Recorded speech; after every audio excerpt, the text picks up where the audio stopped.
O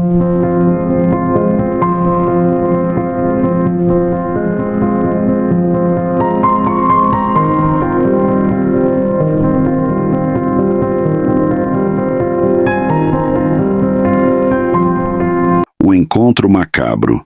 Um encontro às cegas com o sobrenatural. Trabalho como um tanatólogo no único necrotério da minha cidade. Talvez seja a falta de colegas, mas eu acho muito tranquilo estar sozinho no meu próprio silêncio. Hoje, um homem não identificado foi trazido, também conhecido como um John Doe. O homem quase parecia que estava vivo. Sua pele ainda tinha tons de pêssego, com lábios rosa suaves em um permanente franzir de sobrancelhas. Se ele não fosse um cadáver, eu diria que ele era o homem mais bonito que já vi. Eu tinha um encontro às cegas marcado após o meu turno, mas não pude deixar de pensar se meu encontro seria remotamente tão bom quanto esse cadáver. Meu corpo estava virado, alcançando meu bisturi para começar a abrir seu estômago. No entanto, achei que estava deslocado. Então, algo quebrou o silêncio na sala. Era um sussurro quieto e fraco. No entanto, eu mal conseguia entender as palavras. Você está procurando por algo? Eu me virei para ver quem estava falando. No entanto, as únicas pessoas na sala de cirurgia éramos eu e o John Doe. Eu me aproximei do rosto dele, tentando ver se ele estava respirando. Mas ele não estava. Estava completamente silencioso. Fechei os olhos e encostei minha cabeça em seu peito para ouvir se havia batimentos cardíacos. Finalmente, não havia nada. Cheguei à conclusão de que o sussurro era apenas uma criação da minha imaginação. Trabalhar à noite às vezes deixa a mente meio consciente. Mas então senti uma mão começar a acariciar meu cabelo. Imediatamente levantei-me e recuei do cadáver. Não havia absolutamente nenhuma maneira de ele ainda estar vivo, mas a sensação na parte de trás da minha cabeça era inexplicável. Eu já tinha o suficiente e comecei a arrastar a maca de volta para os armários do necrotério. Eu poderia lidar com a autópsia em outro momento. Normalmente eu me sinto mais confortável em colocar os corpos no lugar, mas ao olhar nos olhos fechados de John Doe, rapidamente fechei a porta com força. Eu preferiria lidar com um corpo despedaçado do que com um cadáver que parecia ainda vivo a qualquer dia. Enquanto eu o trancava, um sussurro familiar vinha de além da porta de metal. Por favor, não me deixe aqui sozinho. Está muito escuro. Prendi a respiração e chamei por ele. Você ainda está vivo? Ele apenas riu em resposta. Você ouviu meu coração, você já sabe a resposta para essa pergunta. Fiquei tentado a destrancar o armário para ter certeza de que não estava imaginando coisas, mas sabia melhor. Além disso, tinha um encontro às cegas para comparecer. Voltei para casa e troquei de roupa, usando um vestido muito mais bonito reservado para essa ocasião. Meu encontro e eu decidimos nos encontrar em um restaurante local 24 horas. Tudo que eu sabia era que ele estaria usando um blazer com uma gola alta. A porta do restaurante tocou quando eu a abri. Meus olhos percorreram a sala em busca de um homem que correspondesse à descrição. Mas então eu o vi. O cadáver de antes, usando uma gola alta e blazer. Ele estava sentado lá completamente vivo e respirando enquanto lia casualmente um cardápio. Talvez fosse apenas uma coincidência. Ele ainda era tão atraente quanto o cadáver que eu me lembrava. Isso me fez querer dar a esse homem o benefício da dúvida. Sentei-me na frente dele e ele se apresentou como James. Por algum motivo, ele não incluiu seu sobrenome. Curiosa, perguntei se ele tinha um irmão gêmeo. Ele riu, o mesmo riso perturbador que ecoou nos armários do necrotério mais cedo naquela noite. Então ele respondeu com um nítido não, o que me deixou mais assustada do que aliviada. Depois de algumas bebidas, acabei me soltando um pouco mais. Embora o estranho John Doe tivesse me assustado, me diverti muito com James. Tentei convencer a mim mesma de que algumas de suas características faciais eram definitivamente diferentes, mas no fundo eu sabia que eles eram idênticos. Depois de falarmos sobre o que eu fazia para viver, ofereci levá-lo ao necrotério para um rápido tour. Seria uma maneira memorável de encerrar o primeiro encontro. Ele ficou mais do que feliz em me seguir. Quando chegamos lá, descemos para onde os corpos eram mantidos. Senti vontade de mostrar a ele o quanto o John Doe se parecia com ele, embora soubesse que isso poderia assustá-lo. Caminhei até o armário onde o corpo estava, mas o encontrei destrancado. Eu sabia que o tinha trancado antes de sair. Quando virei o corpo, encontrei James olhando diretamente para mim. "Você quer ouvir o quão rápido meu coração está batendo agora?" Ele perguntou. Era uma cantada tão brega, mas ele abriu os braços o suficiente para que eu pudesse encostar minha cabeça em seu peito. Tentei ouvir seus batimentos cardíacos, mas não senti nada. Ele era apenas um casco vazio. Fiquei ali, incapaz de falar, enquanto ele começava a acariciar meu cabelo. Nós poderíamos estar juntos para sempre, se você não estivesse viva. O bisturi que estava faltando antes estava em suas mãos. Antes que eu percebesse, ele o lançou diretamente no meu coração. Obrigado por assistir. E espero que tenham apreciado essa narrativa cheia de reviravoltas sinistras.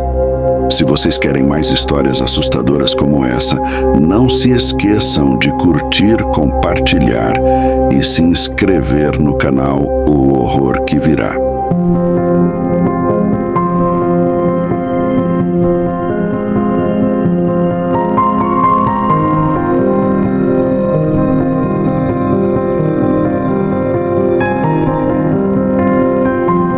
Foi uma noite de sábado e eu ainda estava na biblioteca da minha universidade terminando um projeto em grupo que estava previsto para a próxima semana.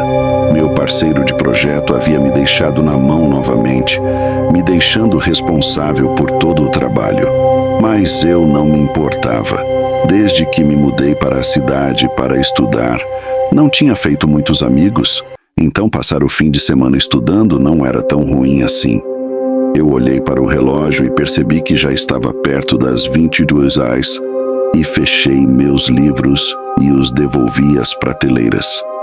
A biblioteca estava prestes a fechar e a bibliotecária me olhava cansada de sua mesa. Eu dei um pequeno sorriso e percebi que ela estava esperando eu sair para trancar as portas. Voltei à minha mesa, peguei meus livros e minha bolsa. Foi quando ouvi um som de arrasto. Olhei ao redor e, perto dos livros de história da arte, pensei ter visto um homem me observando. Pisquei e ele desapareceu.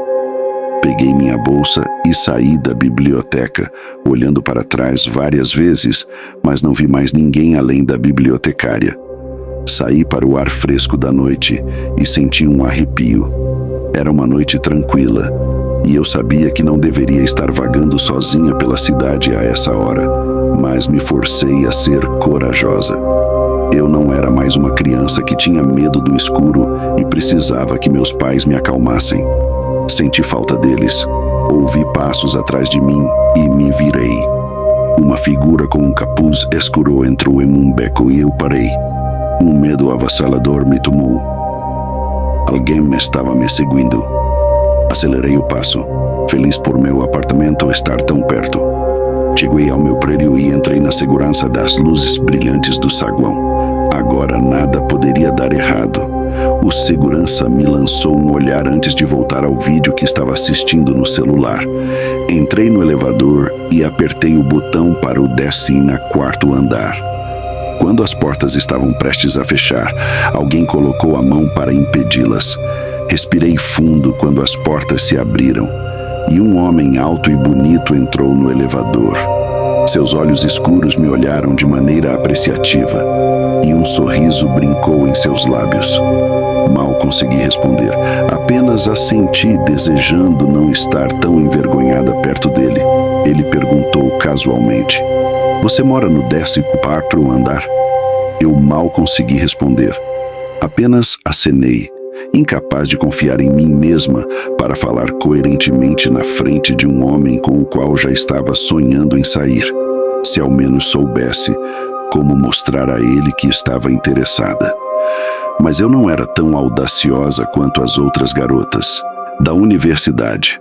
Quando o 16º andar chegou, o homem deu um passo para fora e então parou para me olhar. "Até logo", ele me disse. Eu respondi timidamente. "Claro, até logo. Nos vemos por aí", ele disse com um sorriso e então se afastou apressadamente em direção às escadas, segurando uma faca que havia tirado do casaco. Quando as portas do elevador se fecharam, senti um arrepio. Peguei meu telefone, mas mal tinha discado o último número da polícia quando as portas se abriram novamente. Gritei ao ver o homem parado lá. Não havia para onde correr. Ele afundou a faca em meu peito e meu suéter já não estava mais branco. Na manhã seguinte, os vizinhos encontraram Haruko morta no elevador. Os moradores protestaram, exigindo medidas de segurança. Câmeras de segurança foram instaladas e, o mais importante, um botão de parada de emergência no elevador foi adicionado. 6 meses se passaram e o assassino do elevador ainda não havia sido pego. Ele se vangloriou por ter cometido o assassinato perfeito e se perguntou se poderia fazê-lo novamente no mesmo prédio. Ele escolheu outro sábado à noite e viu uma mulher esperando para entrar no elevador, completamente sozinha. Ele ficou atrás dela, certificando-se de que o segurança ainda estava assistindo ao jogo no celular. Puxou o capuz sobre a cabeça ao notar as câmeras. As portas se abriram e a mulher entrou. Ele a seguiu e, dessa vez, ficou um pouco atrás enquanto ela apertava o botão do 14º andar. "Eu moro no 13º andar", ele disse casualmente, pressionando o botão correspondente. A mulher não respondeu, com a cabeça baixa e o cabelo cobrindo a maior parte de seu rosto. Ela usava um vestido branco e estava descalça, o que ele achou estranho. Mas a roupa dela não o preocupava. Ele tinha uma faca no bolso que ansiava por ser usada.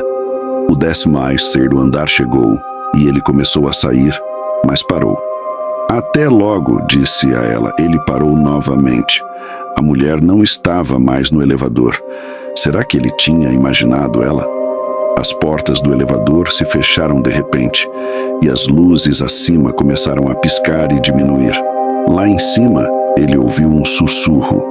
Os pelos de sua nuca se arrepiaram quando um calafrio percorreu sua espinha. Ele olhou para cima e seus olhos se arregalaram. A mulher estava rastejando no teto, seu cabelo crescendo e se movendo como serpentes. Seus olhos eram vermelhos como sangue, e sua boca sorridente revelava vários dentes pontiagudos. Ele viu que seu suéter tinha respingos de sangue, e então a reconheceu. Haruko estendeu os braços e o agarrou pelo pescoço, puxando-o para cima, em direção à sua boca faminta.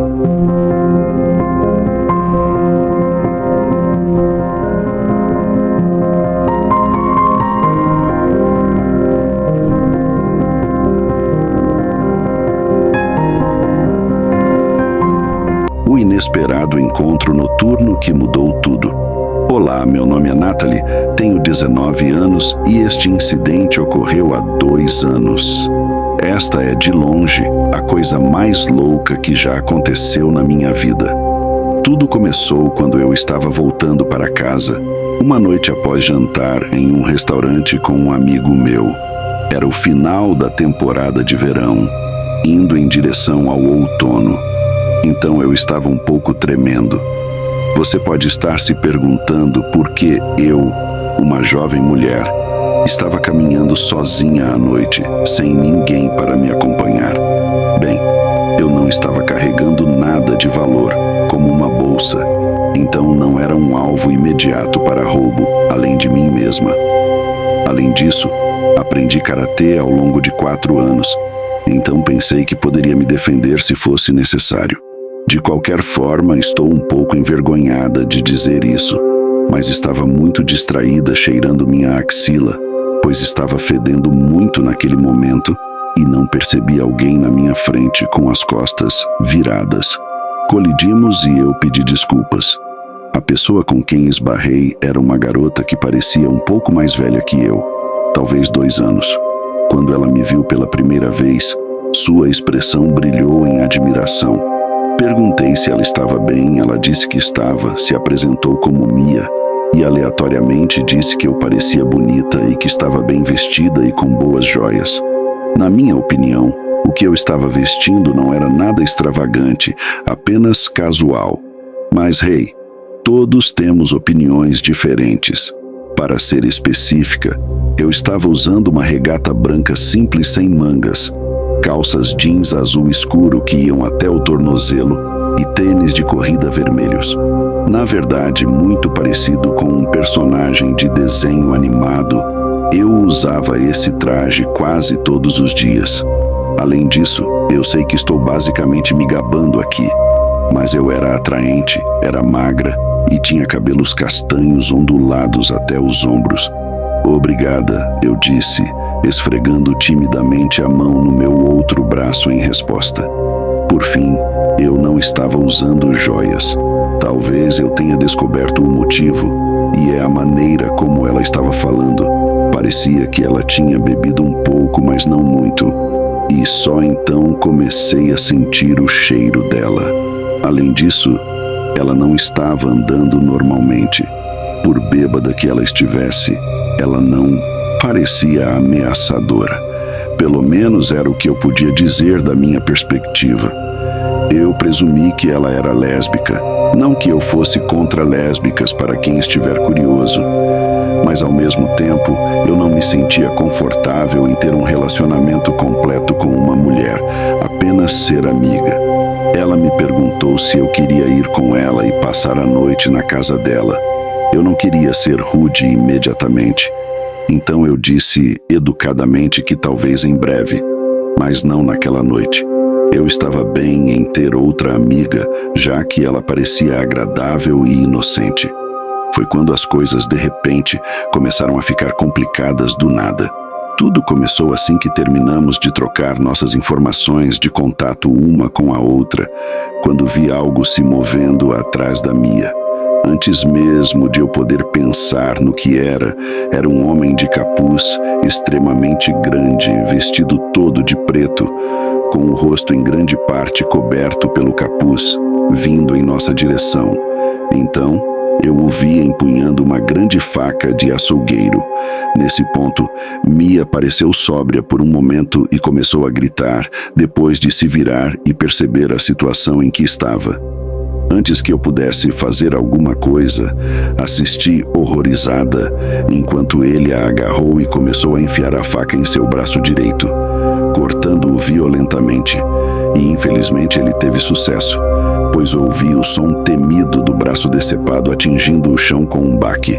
Eu sabia que precisava agir rápido antes que as coisas ficassem ainda piores.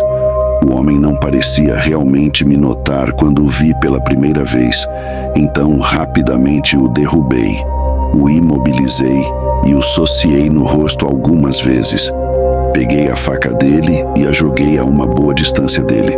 Vi que o rosto dele estava sangrando bastante por causa dos meus golpes. Não perdi tempo e disse à garota que ela poderia vir comigo para minha casa, para que ela ficasse em segurança, e ambos corremos imediatamente para o meu lugar.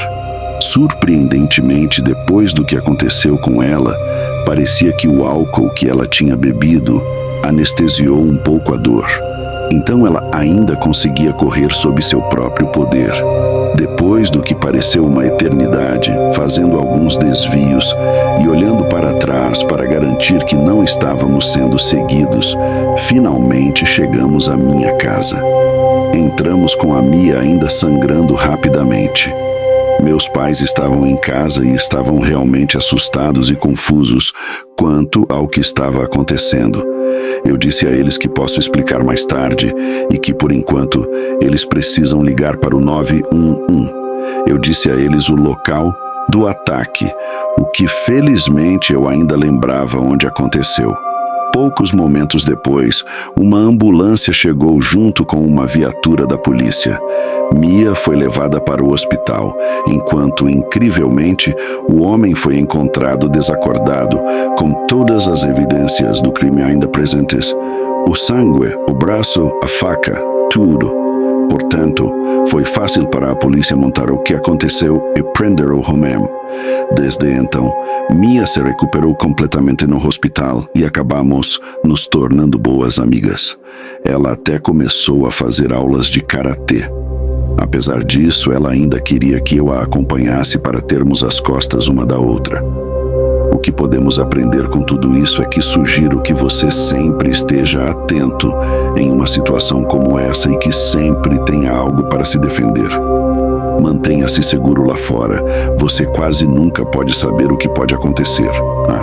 Queridos espectadores do O Horror que Virá, preparem-se para uma experiência de arrepiar a espinha como nunca antes.